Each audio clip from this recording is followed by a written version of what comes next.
Hoje o Close Certo está muito fino, a gente está com ele, que é europeu, nascido na Eslováquia, mas uma alma brasileira, o Mike Szymko. Szymko, Isso, certo, né? isso. Faz muito sucesso. Ele que foi, na verdade, o criador aqui, ó, da nossa Arapuru, o nosso gin. É brasileiro esse gin, maravilhoso. Daqui a pouco eu vou tomar um pouquinho. Bem-vindo, obrigada por você estar aqui. Me conta um pouco, como que começou a tua migração para o Brasil? Vou começar pelo Brasil. Como você veio da Europa para o Brasil? Da tua história. Claro, no E você prim fala muito bem português, aliás. obrigado. No primeiro, muito obrigado pelo convite.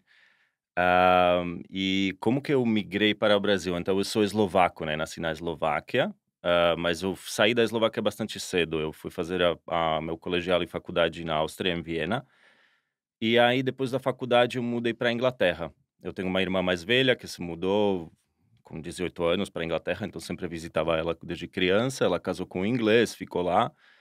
E então eu sentia sempre uma conexão com a Inglaterra, desde meus 12, 13 anos viajava para lá para visitá-la e depois da faculdade decidi mudar para lá e trabalhar. Em Londres é um lugar na Europa onde muitas pessoas vão para, né, desenvolver na sua carreira, né, profissional, no mundo corporativo. Então fiz isso, trabalhei vários anos com consultoria, depois com estratégia e depois comecei a empreender.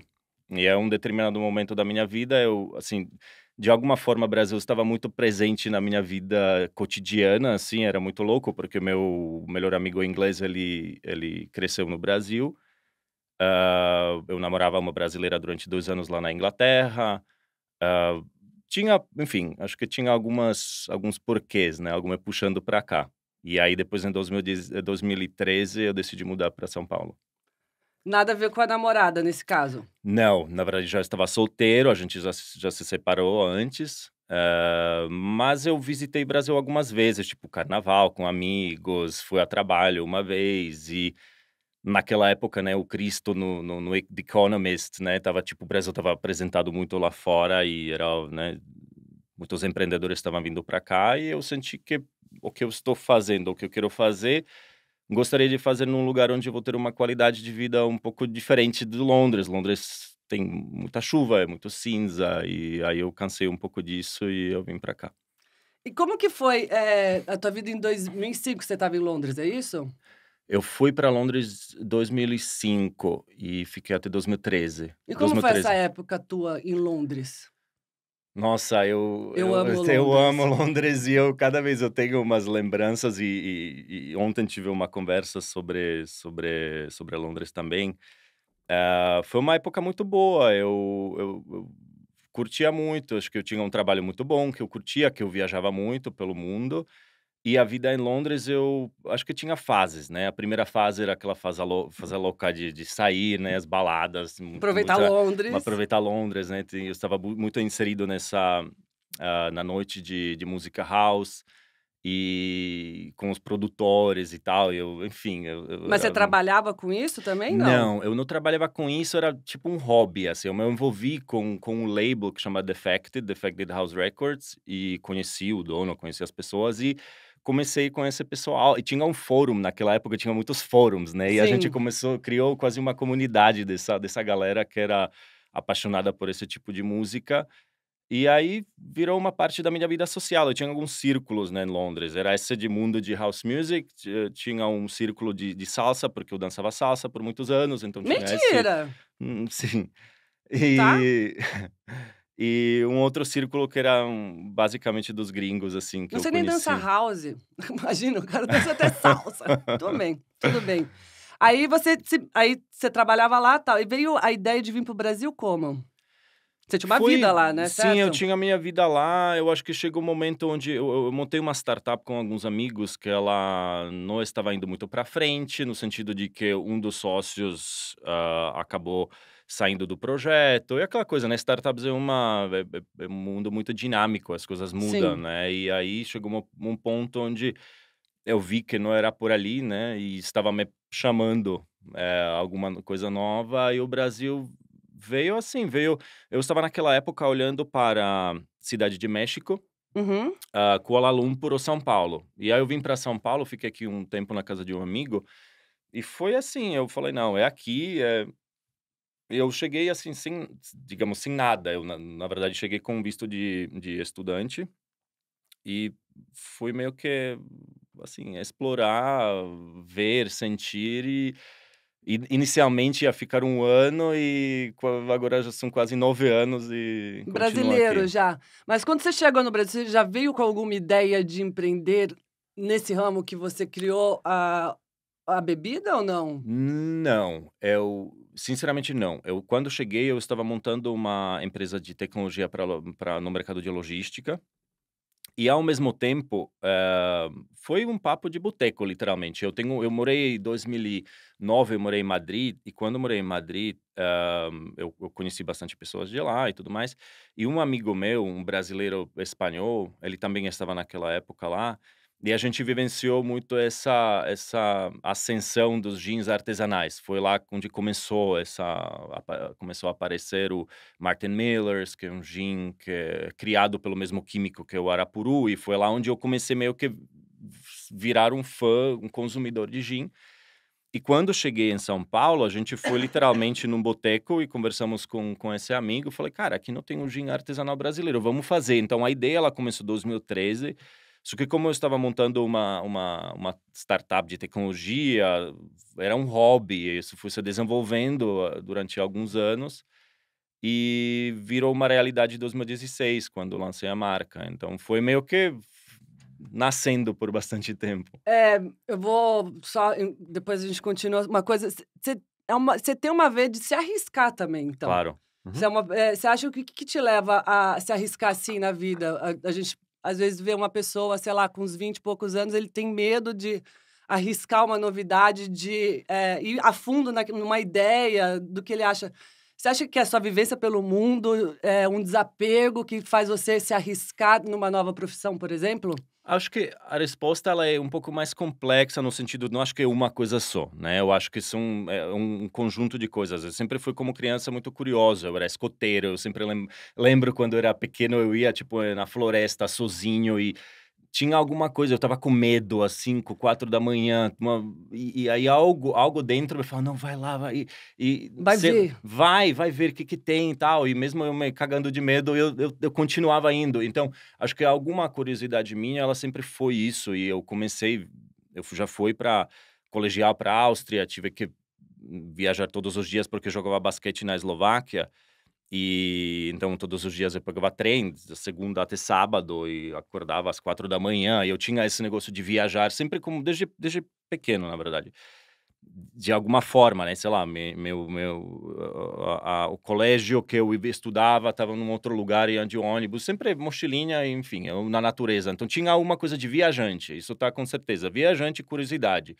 E essa questão de risco, acho que foram algumas coisas. Eu consegui guardar uma grana quando trabalhei no mundo corporativo, me dei bem, né, mas não curtia muito e também outra coisa, né, são acho que alguns certos privilégios que, tipo, você fala: "Cara, eu posso fazer isso agora", eu naquela época não estava casado, estava solteiro, estava com 30 anos, e então se juntou o momento da vida com uma oportunidade, aí eu falei: "Beleza, vou me jogar e vou vamos ver o que que vai dar". Você não deixa o medo vencer, então? Não. Por exemplo, você se arrisca e tudo bem, se não der certo, vou para outra e assim que vai. É que tem um lado positivo e um lado negativo, né, assim, Tudo. tudo tem seu custo, né, então não Sim. quero também aqui pintar uma coisa linda, porque obviamente você escolhendo um caminho, você perde outras coisas, né, e, enfim, eu acho que Investe em outras coisas, então você tem que balancear numa parte. exatamente, exatamente.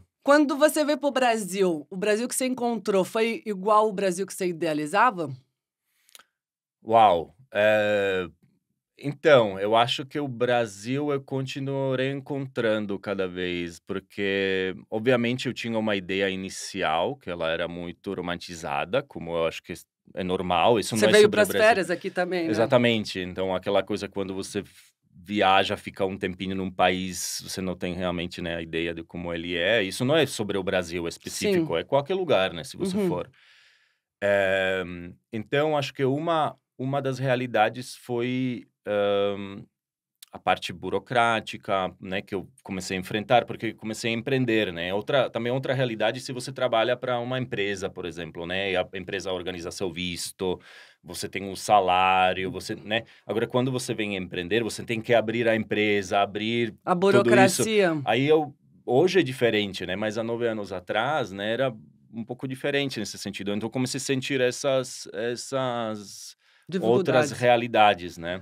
Você já empreendeu em outros lugares também, Uhum. que você morou. Você acha que para empreender no Brasil ainda é muito complicado para um estrangeiro?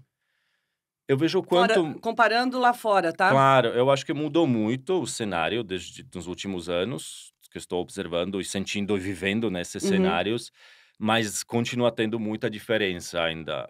Eu diria principalmente, porque eu acho que a parte burocrática ela está melhorando, dá para sentir que vários processos foram online e cadastrar, sei lá, abrir CNPJ, essas coisas hoje é muito mais fácil. Realmente você vê abrir uma conta no banco, né? Agora vocês têm Sim. novos bancos digitais e tudo isso. Eu acho que essa experiência mudou muito. Porém, onde, por exemplo, eu vejo a parte tributária, por exemplo, é muito mais complexa, mas muito mais, assim, né, na Europa você paga um imposto e acabou, e aqui você tem que pensar sobre federais, os estaduais, onde você paga, onde você não paga, Nem me então fale. é bem complexo com indústria principalmente, né? E outra coisa que é acesso a capital. Aqui como, né, os juros no banco são altos, então as pessoas não investem tanto no risco, e isso está ainda piorando agora, né. Então o empreendedor, ele precisa acesso a capital, ele precisa ter uma flexibilidade de aumentar, diminuir e ter uma Sim. flexibilidade de se adaptar a que o mercado está chamando, né, ou está e aí nesse sentido eu sinto uma falta, porque os juros nos bancos são muito altos para você emprestar um dinheiro, então isso leva a que os investidores olham para o investimento de risco com uma outra cabeça, Te né. falo, é real, é Então difícil, amor, aqui é sim, sim, difícil ter. Você sim. acha que por você ser, europeu, não ser um brasileiro nato, foi mais difícil? Você achou uma dificuldade maior ou você acha que é a mesma burocracia para um brasileiro e para um estrangeiro? A burocracia ela é igual, ela Não não vê muda quem não nada. muda nada, né. Eu acho que o que muda é quando você não está preparado, e foi bastante tempo eu entender, por exemplo, que tipo de contador eu tenho que ter, que tipo de, digamos, assessorias, né, Sim, tributárias e tudo mais, porque no começo você não dá tanto valor para isso e de repente você vê que faz aquilo que você diferença. faz muita diferença, aquele barato sai caro, que Sim. você paga menos no mensal, mas depois você vê que não está entregando o que deveria e tudo mais, então eu acho que isso foi uma parte da aprendizagem, com certeza. Para ter uma empresa, você tem que ser meio completo e entender um pouco de cada coisa. Não Claro, adianta você só fazer um pedaço e claro, deixar na mão dos outros. claro. Você fez um relato no teu Insta, que você ficou muito triste, que você começou a compreender o que era o jeitinho brasileiro, que você entendeu que existia esse o que que é isso que você entendeu? Explica pra gente. É, Você como porque a gente nasceu já com esse jeitinho brasileiro, né, claro. então é uma coisa que meio que tá na nossa vida, assim. Você não tá acostumado com isso, lá fora não tem esse jeitinho que a gente dá. Tem os jeitinhos, eles existem, só que aqui eles são talvez mais normalizados, digamos assim, no dia a dia, né, porque O que que é esse jeitinho brasileiro que você viu? eu acho que isso todos esses sistemas eles são complexos, não dá para reduzir isso para uma coisa só, mas eu acredito que até pelo fato que eu falei, por exemplo, a questão tributária, o quanto ela é mais complexa aqui. Quando você cria a complexidade, é mais difícil você falar o que que é certo, o que é errado, né. E muitas coisas como a parte tributária no Brasil, elas estão nesse limbo meio interpretação o que eu achei muito interessante, por exemplo, quando eu comecei a fazer estudos tributários e eu comecei a falar com alguns escritórios focados em direito tributário. E aí falei com um, falei com outro, falei com outro, e cada um me dava outra resposta. Eu falei: "Mas como assim?", né. Eu falei: "Não, é que depende como você interpreta, depende como você trabalha". Tem pessoas que usam termos como, otimização tributária, né, que São na minha regras que concepção existem diferentes, é isso? exatamente. Então não é muito claro, não é muito aqui tá, né, Branco e preto. exatamente, né, uma coisa zero e um, né. E isso eu acho que acredito que existem várias. várias áreas, né, do dia cotidiano, né? Eu, assim, eu sempre achava engraçado que, por exemplo, em Londres, é um exemplo Sim. cotidiano de algo que possa demonstrar um pouco disso. Em Londres, você tem um pub, um bar, que ele fecha às 10 horas, certo? Às 9h45 tem Um um sininho. sininho, tipo, o pessoal, daqui 15 Avisando. minutos, né? Em 10 minutos, vem uma pessoa falando: "Pessoal, por favor, aqui tá a saída", e tudo mais. Se você não faz isso, a pessoa ela tira de você o copo, gentilmente, e te pede para você sair do bar. E eu lembro quando me visitavam meus amigos brasileiros, achavam isso ridículo. Eu falei: "Mas como assim? O cara tá tirando minha cerveja?" Ele falou: "Não, mas ele já avisou.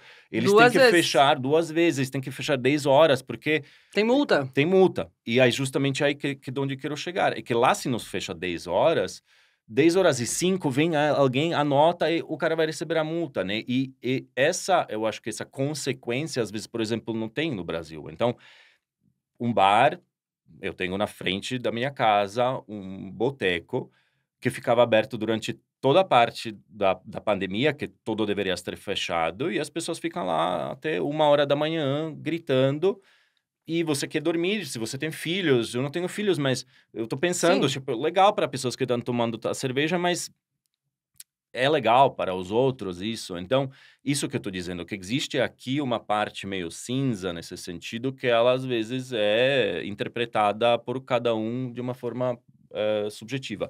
E eu estava nesse lado onde, por exemplo, como eu te falei, o primeiro negócio que eu lancei aqui era essa plataforma de logística, e meu sócio me passou a perna. Então, a minha primeira experiência de empreender, ela foi Frustrante. frustrante e dolorosa nesse sentido, assim, dolorida.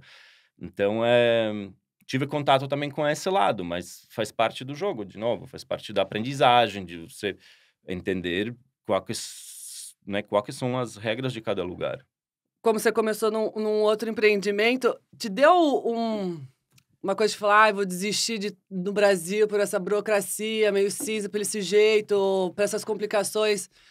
Pô, conheço o mundo inteiro, vou fazer isso em outro lugar". Você teve um Muito. momento de querer desistir? Tive, vários, assim, com certeza. E justamente naquela época, mais ou menos um mês depois que me passaram na perna, me assaltaram na rua com uma arma na cabeça, Mentira! tipo, toda essa experiência é uma experiência que te muda, né. Total? Até Sinto ali muito. é, de novo, faz parte e aconteceu perto da minha casa e foi Um um trauma. arrastão e foi um trauma, com certeza. E aconteceu uma coisa atrás da outra, e aí eu estava muito, assim, questionando: "Por que que eu estou fazendo aqui?". Eu não podia contar para minha família, porque eu falei para minha mãe, foi: "Mãe, preciso organizar novos documentos, porque eu estava com carteira". Eu perdi documentos da Puts, Eslováquia, né, então não era nem eu não tinha nem dinheiro a naquela carteira, embaixada é uma mas outra era história. justamente, era a complexidade do como resolver esse problema todo. Aí eu liguei para minha mãe, eu menti para minha mãe, eu falei: perdi carteira, nã-nã-nã", eu não podia falar: "Ô mãe, eu fui Assaltado. assaltado com arma na minha cabeça", então até hoje eles não sabem disso, e Ela não vai entender o que a gente tá falando, então tudo exatamente, bem. então exatamente, então, tem esses lados, infelizmente também, eles são reais, né. Hoje em dia, mais reais do que outra coisa. Passou todo esse turbilhão, e aí você falou assim: "Vou empreender com outra coisa". Como que veio a ideia do gin, aqui no Brasil, de fazer o gin? Uhum. Gin, ele começou, como eu falei, com esse meu amigo num boteco. A gente falou: "Vamos fazer um gin brasileiro". Depois de tudo isso que aconteceu? Isso foi, na verdade, quando eu cheguei em São Paulo. A ideia, ela veio logo quando eu cheguei Ah, aqui, só que entendi. no começo a ideia do gin era um negócio de tipo um hobby, assim, eu Uhum. não pensei que isso vai se converter no meu negócio onde eu estarei full time, né. E então Por foi quê? um Desculpa. Você achou que não ia. porque naquela época eu estava montando essa Ah, você estava tecnologia, eu focado, você estava não. focado nessa Entendi, empresa de entendi, tecnologia, eu falei: "Cara, vamos fazer isso com uma coisa legal de, entendi. né", mas mas depois começou a virar, obviamente eu dei mais atenção, eu ainda trabalhei com consultoria aqui durante um tempo, ajudando alguns projetos, e depois me dediquei full time para esse projeto.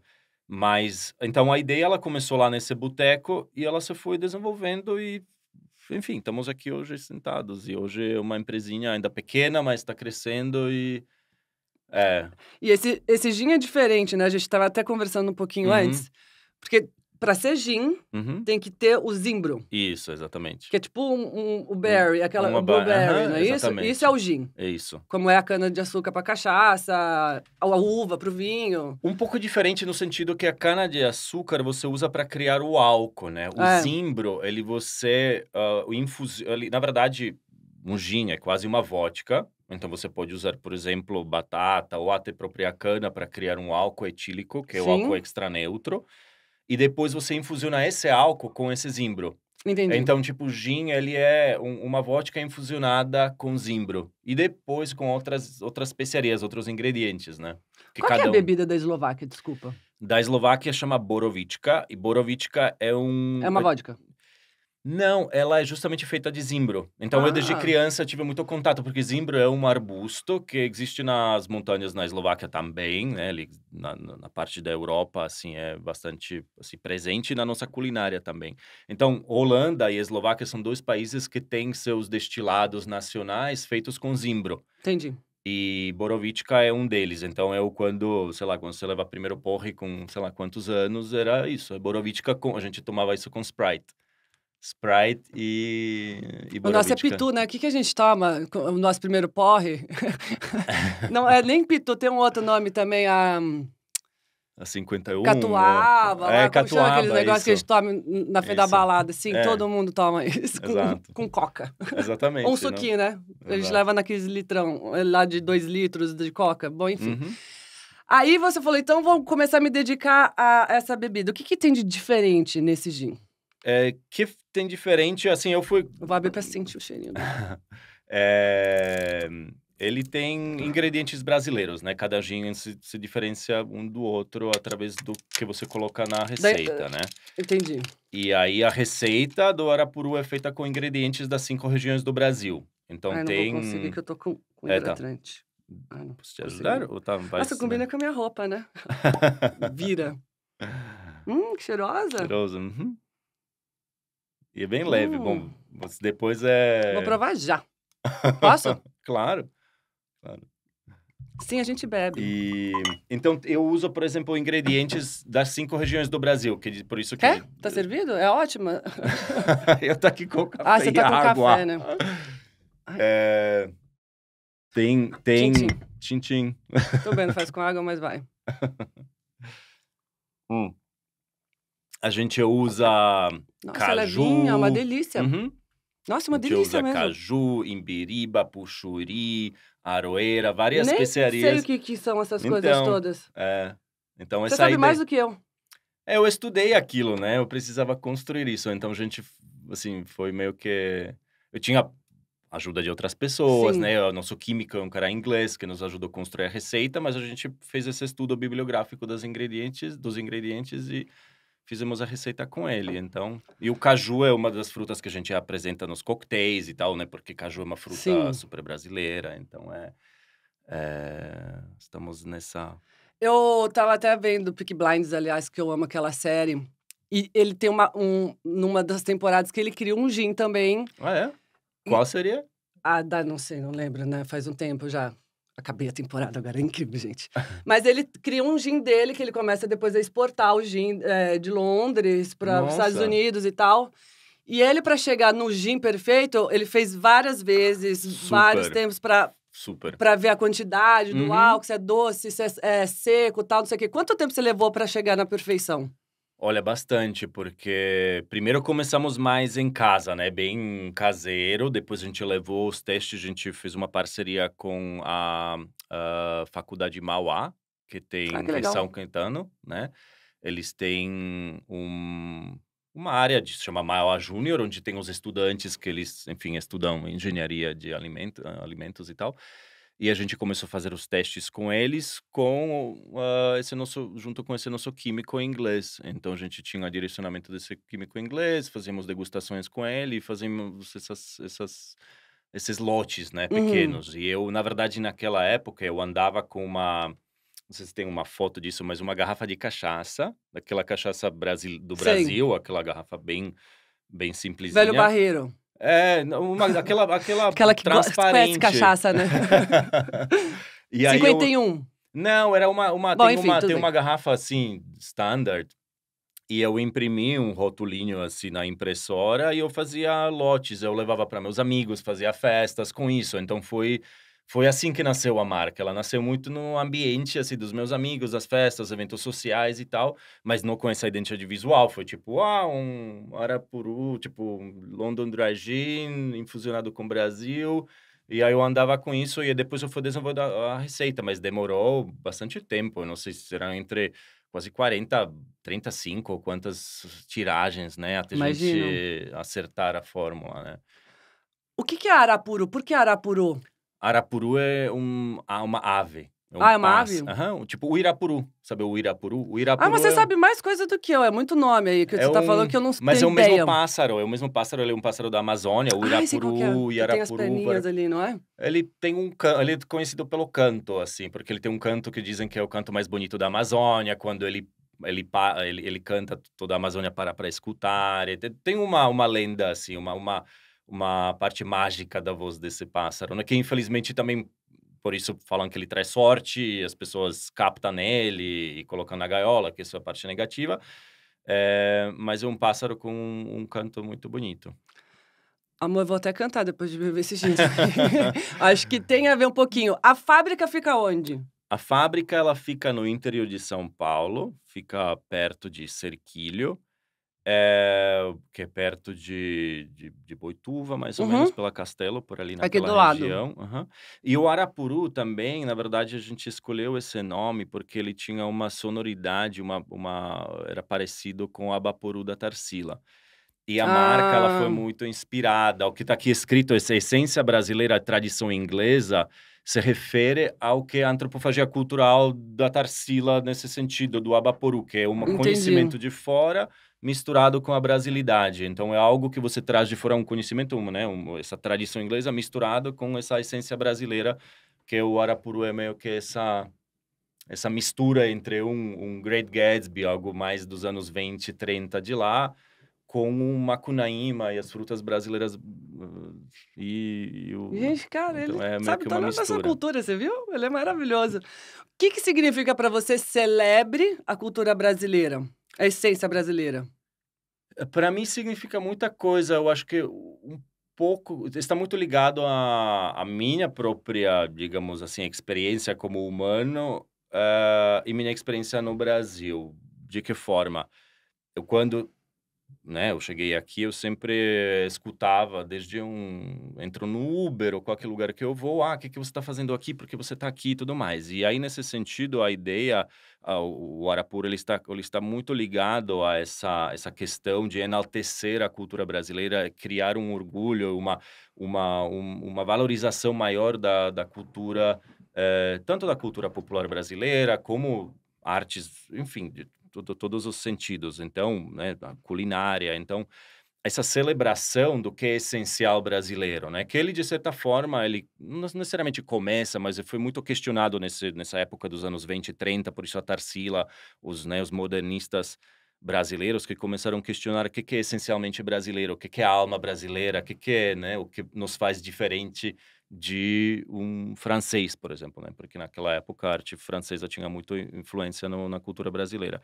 Então, o Arapuru, ele é isso, é um projeto que celebra essa brasilidade, que celebra o que é bom desde a parte dos ingredientes, mas é muito mais pelo nosso envolvimento com o mundo de artes, porque a Arapuru como marca tem uma plataforma de impacto e tudo mais, então o objetivo do Arapuru é isso, é essa celebração e enaltecimento dessa alma, dessa essência brasileira. E por que você acha que o brasileiro não tem isso dentro dele de enaltecer o próprio quintal? Ele sempre eu até li uma vez um amigo meu falou assim: acho que é a síndrome do colonizado, que primeiro tem que ser alguém de fora falar que é bom para a pessoa aqui olhar e mesmo assim ainda fica esperando dar alguma coisa errada. Por que você acha que a gente não tem isso de enaltecer o que é nosso, ainda mais na cultura, Uhum. nas artes, você de fora vendo? Eu, assim, o primeiro eu O não que que falta? Eu não quero também ter esse lugar de fala de um branco europeu falando sobre o que é legal no Brasil, não é esse lugar, onde eu venho é um real interesse pela cultura e que realmente acho essas coisas legais, tá. Então, acho que também tem que colocar esse contexto que ele é ligado muito à colonização e, enfim, consciência da própria história que eu não estou tentando romantizá-la, porque ou a marca, né, ela se conecta com a experiência real, e essa experiência ela foi muito dolorida também, né, foi construída em cima de muita dor e muita, eh né, de estupro, enfim, né, a colonização foi uma época muito dolorosa para muitas pessoas, e nesse sentido eu acho que essa que chamam pessoas que tem uma tendência de chamar o síndrome de vira-lata, né, essa sempre que você fala olhar para fora primeiro como referência, eu acho que foi muito a como o Brasil tem sido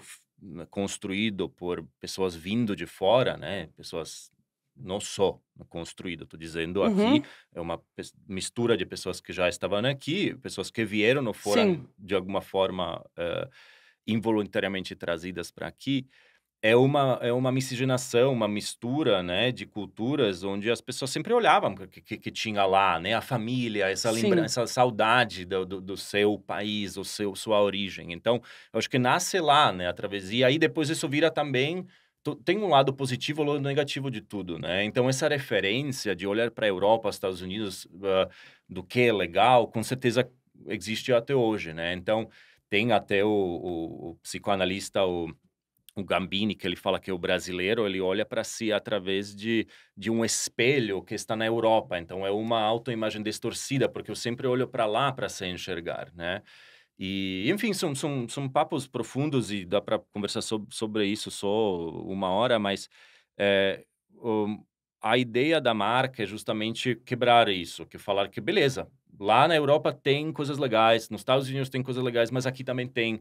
E o Brasil, e o brasileiro e, enfim, a cultura brasileira tem coisas essenciais e essa alma, né, que permeia tudo, ela é muito legal, né, e ela precisa ser celebrada primeiro aqui para, né, porque se você fala com, sei lá, você fala: "Ah, eu" falou em Londres: "Ah, eu moro em Brasil", todo mundo fala: "Nossa, que legal". Você vai para a França, né, o É Brasil, verdade. para eles é um país né, o Sim. paraíso. Ainda essa visão romantizada, não estou falando, né, que é real, mas brilha aos olhos, né, das pessoas. Então existe uma coisa no na essência nessa, né, do ser brasileiro que é muito bonita, que todo mundo de alguma forma acha legal, acha cool, acha vivo, acha, eh, interessante. Então a marca ela tá querendo se conectar com isso, sabe.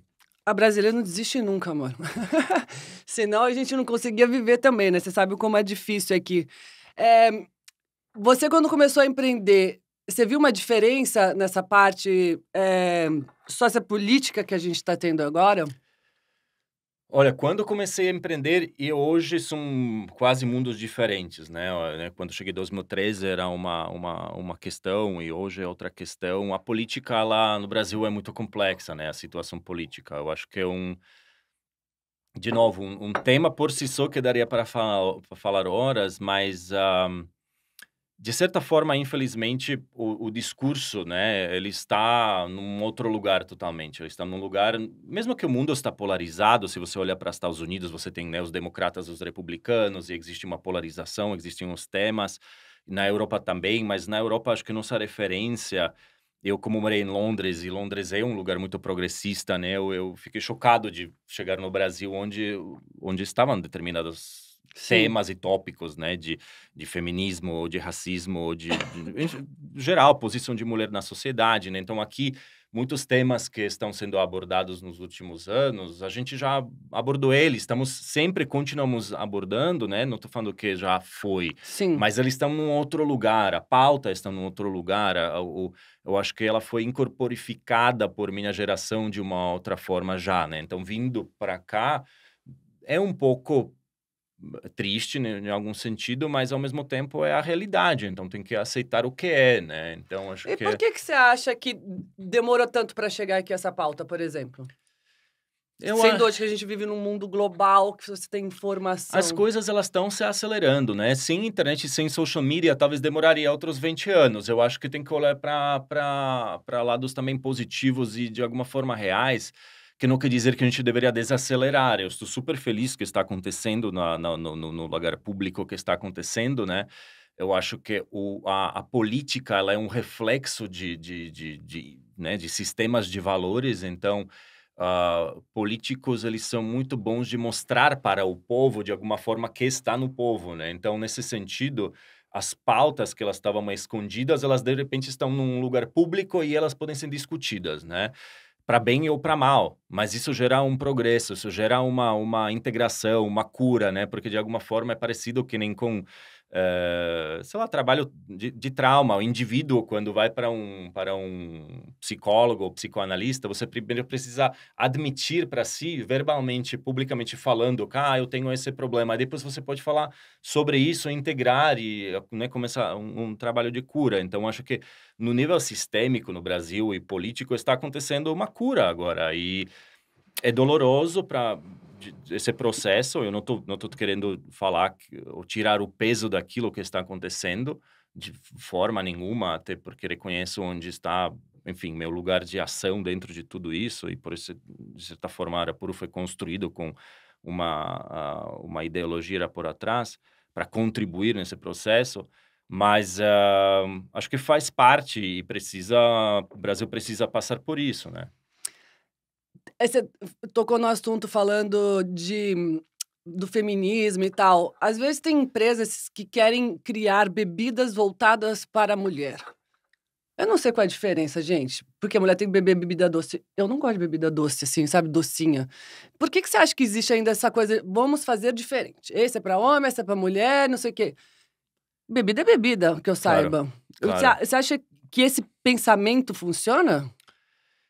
Assim, eu acho que ele funcionar de alguma forma funciona, porque existe no Brasil, eu diria até o paladar no Brasil, ele está se desenvolvendo também, como, por exemplo, essas pautas políticas, né? Se você olha para o paladar geral, ele está o amargor, por exemplo, a presença do amargor no paladar brasileiro está ganhando espaço, né? Antigamente era e doçura está diminuindo, né, sua presença, né? Isso é também um amadurecimento de paladar. Então, agora falar sobre, isso aqui para mulher, isso aqui para homem, eu acho isso bobo, sinceramente, mas existe um mercado para isso, então devem empresas fazer isso, porque existe realmente algum estudo por atrás. Eu acho que até quando ouvi, né, a introdução sobre seu podcast, desse lugar de alguma forma criar uma convergência, um diálogo, uma menos polarização, alguma coisa que na sociedade hoje justamente tem esses labels, né, Uhum.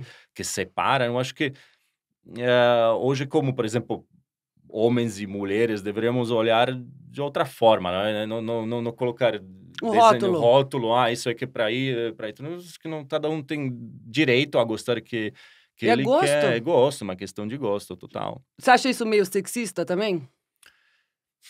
Eu acho que, olha, sexista é uma palavra, ela é muito subjetiva, né? Porque às vezes eu já fui sexista de querer abrir porta para alguém e eu não necessariamente acho isso sexista, né? Eu também Então, não, acho isso uma educação, sei lá, sim, mas é por isso eu digo, é muito subjetivo essa entendi. palavra, né, ela é muito subjetiva e sexista nesse sentido, que existir um produto que ele em alguns produtos faz sentido, Uhum. certo? Alguns produtos faz sentido porque, sei lá, o que envolve, por exemplo, de alguma forma, corpo ou né, Sim. ou que tem essa parte ligada mais à genética do corpo. Agora, Arapuru a gente nunca posicionou, nunca falou, tipo: isso daqui é assim ou assado", né. Eu acho que a gente está vendo que ele está muito bem recebido pelo público feminino, tanto pelo público masculino. Eu acho que as pessoas estão cada vez mais, tomando, por exemplo, o Negroni, que antigamente, enfim, pessoas não tomavam tanto porque é mais amargo. Então, eh, tem uns códigos que existem no inconsciente que os marqueteiros usam a seu favor, né, da Sim. mesma forma como, sei lá, nos anos 30 foi introduzido cigarro para o público feminino, que é através da pituca, para, né, Sim. mostrar essa Elegância e tal. elegância e o poder fálico, né? Então, existe um porquê de marqueteiros se apoiarem nessas imagens arquetípicas. Mas, assim, eu não acredito muito nisso com Arapuru, então eu não crio isso, que são receitas para mulheres, são para homens. Eu acho que é uma questão de... Eu sou rolezeira, eu saio desde os meus, sei lá, 15 anos, eu ia até... vou na padaria, eu vou. Eu gosto de sair, eu gosto.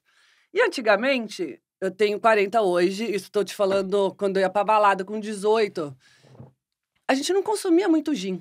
Uhum, A gente não falava, você via numa festa, não tinha gin sendo servido em festa. claro. Hoje em dia tem o corner de gin em qualquer lugar que você vai. Todo mundo pede gin, todo mundo gosta. Ouvia-se naquela época falando gin é bebida de alcoólatra. Uhum, O cara bebe e não tem o bafo, então a pessoa não sabe se ele bebeu ou não. uhum, Era isso que a gente ouvia. claro, E eu nunca nem tinha provado o gin, porque não tinha gin. claro. O que você acha que transformou de essa volta do gin, esse Uhum. boom do gin? Hoje em dia, a pessoa prefere um gin Claro, do que qualquer outra bebida ou outro sim, drink, assim. sim. Eu acho que, de novo, são algumas coisas que aconteceram. É uma tendência global, então também veio essa tendência para cá, que justamente por isso a gente olhou para esse mercado e lançamos Arapuru. Mas, ao mesmo tempo, eu acho que uma parte disso é também no lugar de consumo. Então, por exemplo, antigamente, os, né, os bares, os botecos, eles usavam esse copo alto e não sabiam servir um gin tônica. Ah, Então, eles colocavam muito gin e pouca tônica. Então, um gin tônica você pode fazer muito gostoso ou muito ruim, muito forte, né? E no gin a tendência, você deveria colocar uma dose para três, né? Então, para ser uma bebida leve, né? Ela não é para você sentir esse álcool, né?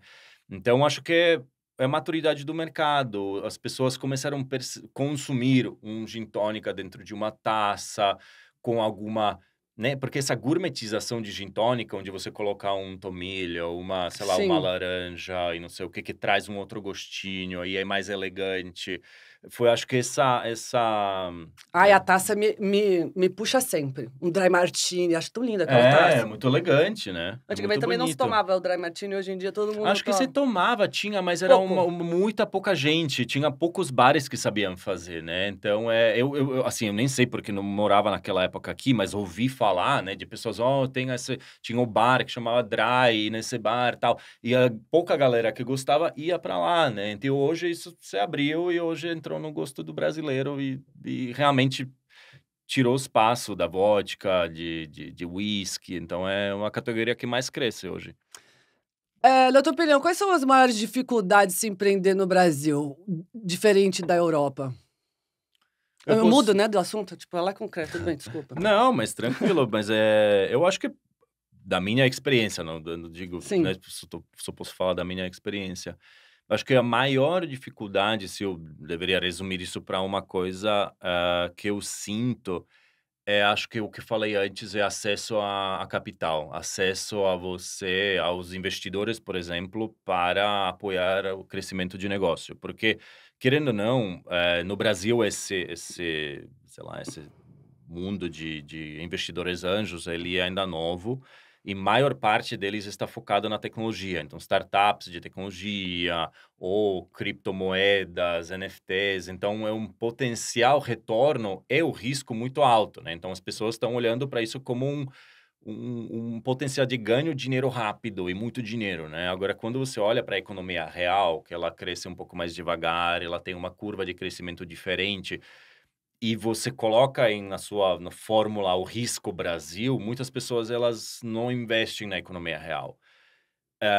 E isso ainda se soma ao fato que eu trabalho com bebida alcoólica, então muitas vezes eu escuto, né, de investidores falar, porque estou falando, porque a gente está justamente captando investimento neste momento para Arapuru, e é direto, assim, eu escuto de investidores que tipo, não, mas a gente não investe em bebida alcoólica.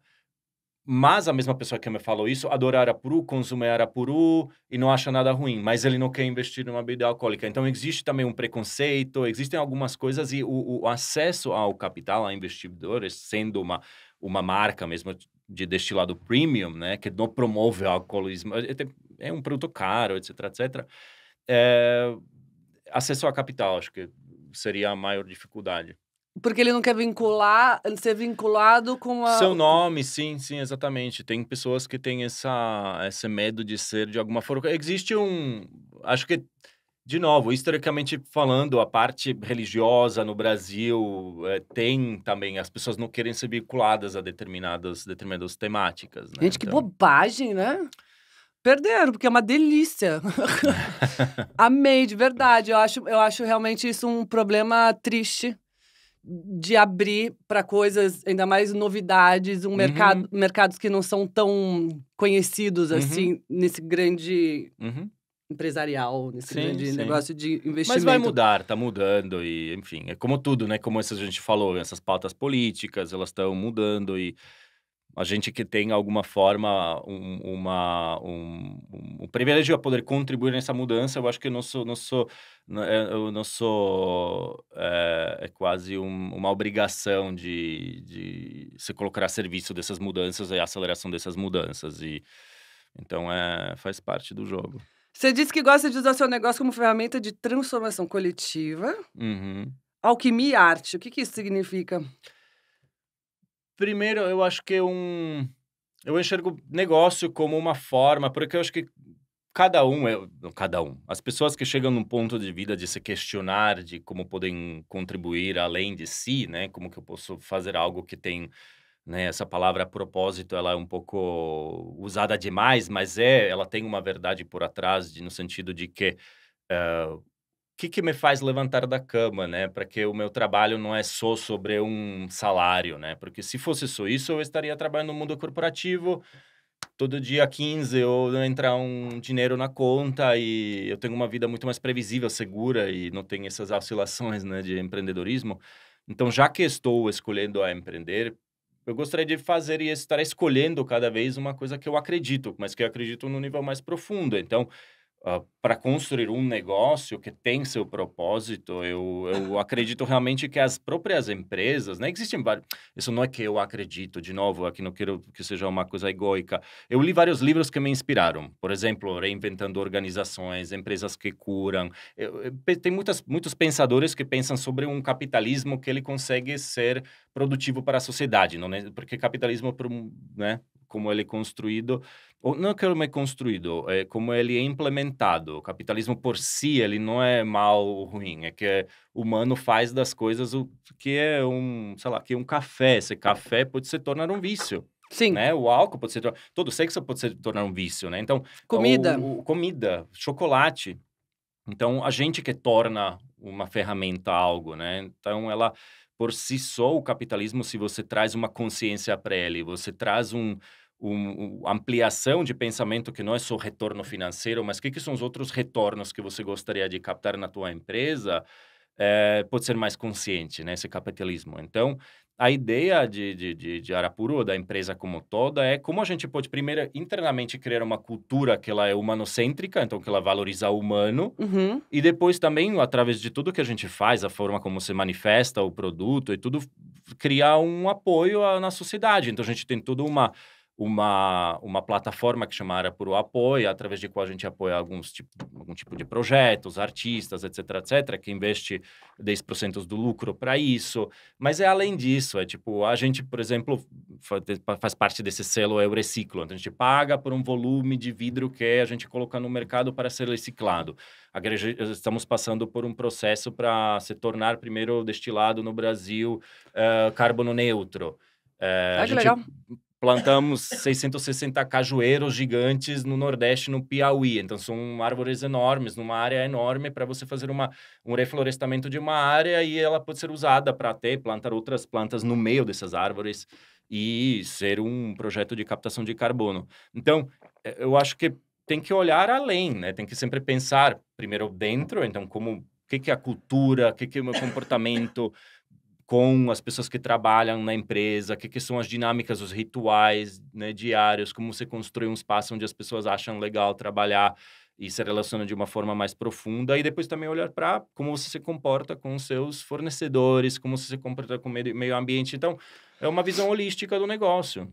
É uma transformação, né? Porque você não pensa só no produto final no dinheiro que você vai ganhar, se vai dar lucro ou não. É uma transformação total. Você pensa até onde a garrafa vai ser jogada depois. Você tem todo exatamente. esse cuidado. Claro. Essa questão de reciclagem, Você acha que cuidado do planeta, sei lá, de uma preocupação, você falou até do teu funcionário, da pessoa. Claro. Você acha que ainda a gente está caminhando aqui no Brasil ou não? Eu acho que estão melhorando justamente por um selo como é o Reciclo existir, já é um super sinal que tem mudanças, né, nessa consciência que as pessoas estão hoje cada vez mais conscientes e requerem produtos fazer esse tipo de ações. A sustentabilidade, normalmente, ela é reduzida para meio ambiente, Sim. né? Mas a sustentabilidade é, na verdade, muito mais ampla. Ela fala sobre justamente como você se comporta com as pessoas que trabalham com você, né? Dentro da empresa. Dentro da empresa e com teus fornecedores, né? Então, acho que o negócio, ele pode ser realmente, eu acredito, visto como uma ferramenta de transformação na sociedade, porque no momento que você consegue criar relações mais profundas... tô aqui batendo no microfone. Tudo bem, a gente dá uma mexida. E eu que bebo, entendi. De que isso vai gerar transformações menores dentro da própria empresa. Então, por exemplo, a gente usa, sei lá, desde Enneagrama, usamos várias ferramentas de coaching, de autoconhecimento dentro da empresa para as pessoas se conhecerem a si e se poderem relacionar com o outro de uma outra forma. Isso impacta a forma como se relacionam com suas famílias. Então, não é uma questão de...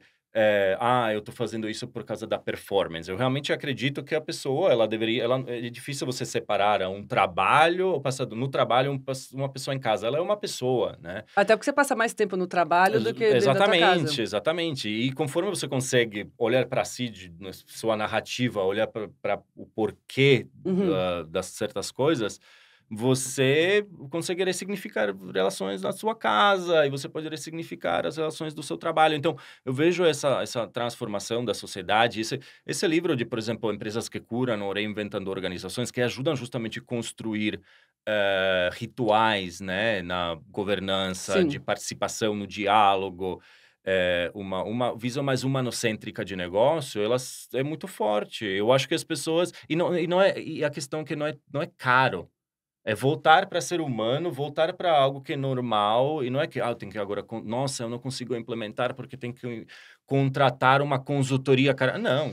É você comprar alguns livros, se inspirar e ir fazendo e testando e tal. Então, acho que isso que é bonito. Buscar o conhecimento e evoluir sempre. Exatamente. E não tem um certo ou errado. Eu acho que a busca pela essa melhora, ela já é válida, né? E cada vez que a gente consegue puxar um pouquinho...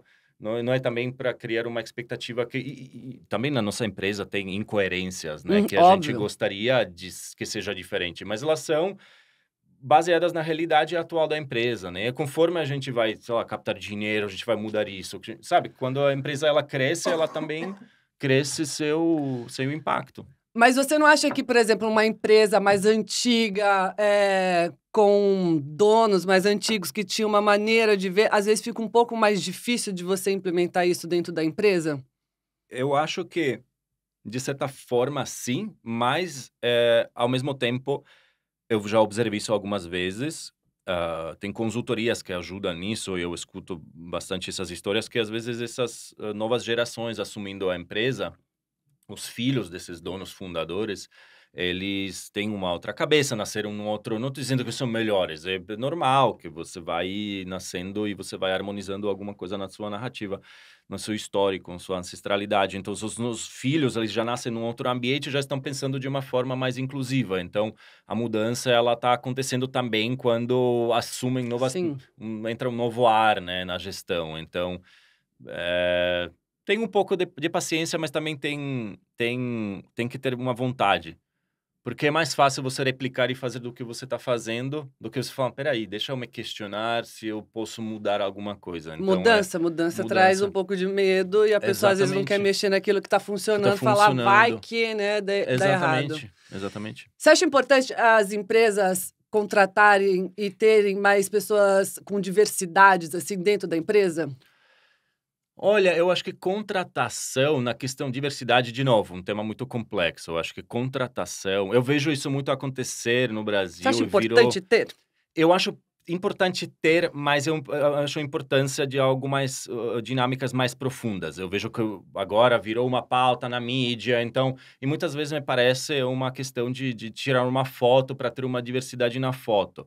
Eu acho que o que é importante é de uma parte é letramento, né, as pessoas têm que entender que não adianta você trazer uma pessoa para um contexto onde ela não vai se sentir confortável, onde ela não tem outras ferramentas que apoiam ela a poder florir naquele ambiente, né? Porque você colocando uma pessoa que ela demora 3 horas para chegar para trabalho, e aí ela tá junto com pessoas que demora meia hora, e você não pensa sobre isso, isso é um fator muito importante, né? As pessoas não têm apoio emocional, ou sei lá, psicólogo, coisas básicas, às vezes, que para pessoas com privilégio não estão pensando sobre isso, que eu não estou falando, primeiro, então, resumir, eu acho importante disso existir, eu só acho que implementar aquilo tem que ter muito cuidado e deve ser muito além do que eu vejo na maior, não estou falando em Sim, todos os sim, casos, sim. mas na maior parte dos casos, que vira mais uma coisa para se ter, então vira uma coisa de estatística, vira uma coisa mais reduzida e assim, eu tenho vários temas que são perto do meu coração, que estudo e que tenho esse cuidado, e eu acho que tem que ter esse cuidado com esses temas. Você tem 9 anos aqui no Brasil. Isso. Já é um brasileiro, você já se considera um brasileiro? Eu não Você tenho estudou para falar português? Porque é difícil, né? É uma língua complicada de se aprender, por exemplo. Você fala muito bem português. Não Obrigado. parece que é um gringo aqui no Brasil. Mesmo muitos morando aqui, eles não têm esse vocabulário enorme que você tem. É uma coisa que você sempre buscou também ter? Se Eu aperfeiçoar nisso? Olha, eu acho que comunicação sempre foi meu forte. Eu falava português antes de mudar para cá, eu já falava espanhol, porque eu trabalhava com consultoria, eu morei em Madrid, depois me mandaram trabalhar em Portugal, então eu aprendi a falar português. E eu oficialmente eu fiz um curso no começo, porque eu precisava por causa do meu visto de estudantes, mas assim, não Hum. foi lá onde eu aprendi a falar. Eu aprendi a falar muito mais no dia a dia, assim, no cotidiano do que qualquer outra coisa. Mas eu tenho uma facilidade com línguas, porque eu falo outras e sempre cresci com, assim, com Aprendendo. línguas e aprendendo línguas, é. Tem gente que, às vezes, reluta de aprender até o inglês. Fala, pra que eu vou aprender? Eu era uma pessoa, vou aprender inglês pra quê? Se eu nunca vou sair daqui, nunca vou viajar, pra que eu vou me estressar com isso? É importante abrir porta pra você no mundo Com inteiro, você certeza, falar com várias. Quantas línguas certeza. você fala? 7. Ah, mas não fala nem português direito. Mas a questão é que, por exemplo, eu sou de um país que tem 5 milhões de habitantes. 5 milhões é tipo alguns bairros de São Paulo. Então, imagina que tem pouca gente que fala a minha língua. Então, se eu quero me comunicar com outras pessoas, eu tenho que aprender as línguas das Aí eu acho que nem pessoas, né? português eu ia falar de código, se fosse pouca pessoa que falasse que eu falo. Bom, mas enfim, eu acho que às vezes a pessoa tem que sair do conforto dela e ver que amanhã ninguém sabe o que vai acontecer e Claro. ter isso. Qual que é o conselho que você dá para uma pessoa que ama uma coisa, mas tem um medo de começar e se empenhar naquilo, de sair da zona de conforto dela? Você está falando como Um co negócio ou você Como está falando negócio, como como vida, porque isso não como é só um vida? negócio, você não leva isso como negócio, você leva isso Não, como vida. com Não tem certeza. como você focar essa transformação e não deixar o medo te consumir só no trabalho, você tem que viver assim. Não tá bom o casamento, você vai lá, conversa, resolve, em tudo. Eu acho que é Claro, tudo, isso é uma claro. essência. Qual que é o conselho para uma pessoa que tá nessa dúvida? Claro. O meu curso nunca é muito desse empreendedor de palco, esse papo motivacional vendedor, né? Então, ele sempre olha para esse lugar de realização, de realidade, né? Porque eu estou muito vivendo isso no dia a dia. Então, conselho, ele seria muito mais no. Eu acho que quando a gente busca um propósito na vida, ou busca o que é dentro de nós que está chamando né, para ser de alguma forma expressado fora. É um trabalho interno e externo. Então, acho que questionar muitas vezes essa até a motivação porque a gente quer mudar. Porque às vezes a gente quer mudar só porque não estamos gostando do que estamos fazendo hoje. Só que não necessariamente o que a gente estamos fazendo hoje, por exemplo, uma outra solução, ela vai trazer felicidade. Porque daqui a pouco é que nem relação, você vai ter uma outra relação, você vai ficar feliz por um tempo até você perceber que outra coisa não te faz feliz. Então, não é mudar por mudar, né? É mudar, mas muito mais questionar o porquê eu estou querendo mudar, né? Isso acho que seria o primeiro ponto. E segundo ponto é, depois quando a gente for querer fazer alguma mudança, é fazer ela gradualmente, né? Porque, cara, a realidade, a gente tem que pagar conta, né? A gente tem que ter É dinheiro difícil, na é. conta. Então é difícil de você falar, tipo, ah, meu, né? Esse é um gringo europeu tá me falando aqui, tipo, eu tenho essa consciência que existia na minha vida também um privilégio que eu utilizei para algumas. Então não é que a minha fórmula funciona para todo mundo, né? E isso, por isso eu tô falando que a mudança não que dá para fazer, mas por exemplo, a gente pode continuar fazendo o seu trabalho dia a dia e testar coisas, né, em paralelo, como um hobby, né? E não necessariamente também a gente tem que manifestar, eu acho que nosso propósito através do dinheiro, não precisa ser o mesmo lugar que a gente ganha dinheiro que nos realizamos algum chamado. Acho que isso pode ser também um projeto pro social, etc, etc. Então, acho que a minha fórmula é que não existe uma fórmula, que é uma constante questionamento interno, mas também ação. Eu sou uma pessoa de ação, de colocar e testar, sentir. Eu, com Arapuru, eu criei uma identidade visual e aí depois a gente percebeu que não era isso, mudamos totalmente. A gente foi e mudou totalmente. Eu acho que esse pensamento de um lean startup, de você estar, né, de alguma forma mudando aos poucos, escutando, se adaptando, acho que é importante hoje. Falei no pessoal, agora no trabalho. Qual que é o conselho que você dá para um brasileiro ou um estrangeiro para empreender aqui no Brasil? Para um Uma brasileiro ou dica, para... um brasileiro ou um estrangeiro. Como que é empreender no Brasil? Olha, a minha sugestão seria que depende muito da área, porque se uma pessoa falar: "Não, eu tenho um sonho de abrir um restaurante", é totalmente diferente do que você falar: "Ah, né, eu quero criar uma startup de tecnologia ou eu quero criar uma marca de consumo". Então depende muito, né, porque tem empreendimentos que são super válidos, mas que pagam um salário para você no dia a dia, que é muito diferente você querer criar uma empresa que é escalável e etc, etc, né. Então acho que depende muito de cada um dos cenários, mas eu acho que o conselho que eu daria, e eu que vejo que mais me fez, de alguma forma, estar hoje aqui, ainda empreendendo, é que nada vem de graça, é um caminho longo, então tem que ter uma consistência, né? Então, de alguma forma, tem um comprometimento, uma consistência. Não é uma corrida a 50 metros, é uma corrida de 40 quilômetros, então é um maratona. Então, uma maratona você também não começa com sprint, né, então para não queimar a largada, né, como se Sim. diz aqui. Então, eu acho que é isso, é muito mais olhar para isso de uma forma sustentável, né, também, para também, tipo, não: "Ah, eu tenho um dinheiro aqui para 6 meses, então tem que 6 meses descobrir que", não, eu acho que é melhor trabalhar e ficar descobrindo isso em paralelo, tal. Então, eu sou uma pessoa que toma risco, com certeza, mas ao mesmo tempo, de alguma forma, hoje eu estou mais cauteloso do que quando eu tinha 30 anos, né? Né? E também empreender no Brasil me fez isso. Então, e para pessoas que procuram negócios escaláveis, ter alguém que realmente acredita junto e tem esse dinheiro, né? Que pode apoiar esse projeto. Dinheiro sempre ajuda. Um investidor, alguém que pode ajudar nesse sentido. Eu acho que outra coisa que me ajudou muito foi que no começo, por ter tido esse trauma de me passaram perna no primeiro negócio, depois eu queria criar esse negócio meio que sozinho. Só que também sofri por causa disso, porque, sei lá, eu não tenho um perfil bastante generalista, mas me faltava alguns conhecimentos de outras áreas. Então, quando foram se aproximando pessoas que tinham esse conhecimento, me ajudou e mudou a minha vida. Então, também pensa sobre isso. O que que eu sou bom e o que que que não sou bom. É importante saber que a gente não é bom para chamar alguém que é muito bom naquilo, né? Para trazer Uma equipe. uma equipe, né? Porque é importante. A gente não faz nada sozinho. Mesmo se a gente acha que estamos sozinhos, não. É a nossa mãe que nos fez isso, ou são nossos parceiros, e então nunca estamos sozinhos. Eu acho que Em conjunto, é um conjunto. uma empresa, né? Claro. Eu trabalho E junto. complementação, né? Total. De Você dá habilidades. curso de palestra, alguma coisa? Você Não. tinha que fazer, sabia? Umas palestras, eu acho, não é?